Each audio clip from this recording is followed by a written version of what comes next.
Olá, estamos aqui mais uma vez para estudar a Palavra de Deus e hoje veremos o capítulo 25 do livro de 1 Samuel. Vamos aos pontos de destaque na leitura de hoje. O primeiro deles é que, pelo relato que o servo de Nabal vai contar a Abigail, que está aí nos versos 14 a 17, nós podemos ter uma noção de como foi grande a afronta feita por Nabal aos homens de Davi e, consequentemente, ao próprio Davi. É dito ali que Davi e seus homens haviam protegido os pastores de Nabal que apacentavam suas ovelhas próximo a onde eles estavam. Então, nenhum malfeitor roubou ovelhas. Animais selvagens também não tiveram sucesso em capturar ovelhas. Então, os homens de Davi estavam ali cercando aqueles homens e eles não tiveram falta de nada. E aí, Davi, sabendo que era a época da tosquia das ovelhas, e aí essa época é bom a gente destacar que era uma época de banquetes, de festividades, onde realmente as pessoas se regozijavam, porque afinal a tosquia das ovelhas dava bastante dinheiro. Então, aconteceu que nessa época Davi foi até onde os tosqueadores de Nabal estavam, para ver se ele poderia dar alguma coisa, algum mantimento para os homens de Davi. E aí Davi havia protegido as ovelhas sem esperar nada em troca. Mas agora que ele desejava ter alguma coisa, Nabal, como é dito aqui nesses versículos aí, pôs eles para correr. Nabal disse que não conhecia Davi, não conhecia o filho de Jessé, disse que era um servo qualquer que havia fugido do seu senhor. Então, ele havia menosprezado Davi. E os servos também disseram que o mal já estava determinado ali sobre o seu senhor, porque com certeza Davi não ia deixar barato a afronta que foi lhe feita. E realmente Davi planejava ir com seus homens para matar todos os homens ali do bando de Nabal. E aí, no segundo ponto de destaque, nós vemos a fala de Abigail a Davi. E é interessante a gente analisar que nessa fala ela se humilha ali perante Davi, se lançando aos seus pés para clamar que Davi reconhecesse nela a culpa que seria de Nabal.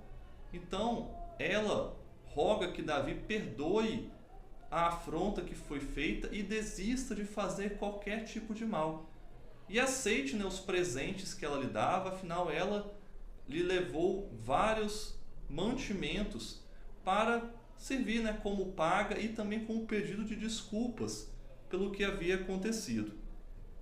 Ela pediu que Davi não se importasse com o tolo Nabal, porque diz que inclusive o nome Nabal significa isso, tolo, e que ele era um homem maligno e que ele cairia por conta própria.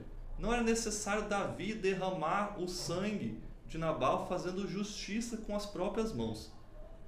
E que Davi não deveria ter motivo de remorso quando ele fosse rei de Israel, por em algum momento ele ter feito vingança pelas próprias mãos. Que Deus retribuiria da forma que, se ele não fizesse o mal que ele intentara, Deus o traria em bem.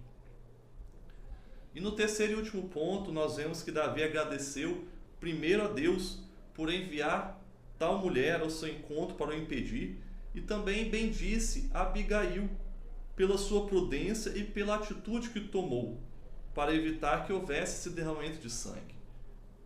E ao saber que Nabal tinha morrido, então, Davi novamente bendiz ao Senhor por tê-lo evitado fazer a vingança pelas próprias mãos e por ele, Deus, ter feito a justiça ali, trazendo um mal sobre Nabal pelo mal que ele havia feito contra Davi. E aí convidou Abigail para ser sua esposa. Afinal, no verso 31, no final da sua fala, Abigail disse que quando Davi fosse rei, que ele lembrasse dela. Davi ainda não era rei, mas vendo que ela agora estava uma viúva desamparada, resolve convidá-la a ser sua esposa. E Abigail, ela, em forma de humildade, se coloca como desejosa de ser uma criada dos criados de Davi. Ou seja, ela não necessitava ser a esposa de Davi, mas somente de estar junto a Davi, ela já estaria satisfeita. Então, ela se dispôs e foi imediatamente aí. E um detalhe interessante é que ela não foi para o palácio com Davi como rei, mas ela foi para ser uma fugitiva junto a Davi, que fugia ali do rei Saul. Esse é os pontos de destaque da leitura de hoje. Compartilhe para que outras pessoas também estudem a palavra de Deus junto conosco.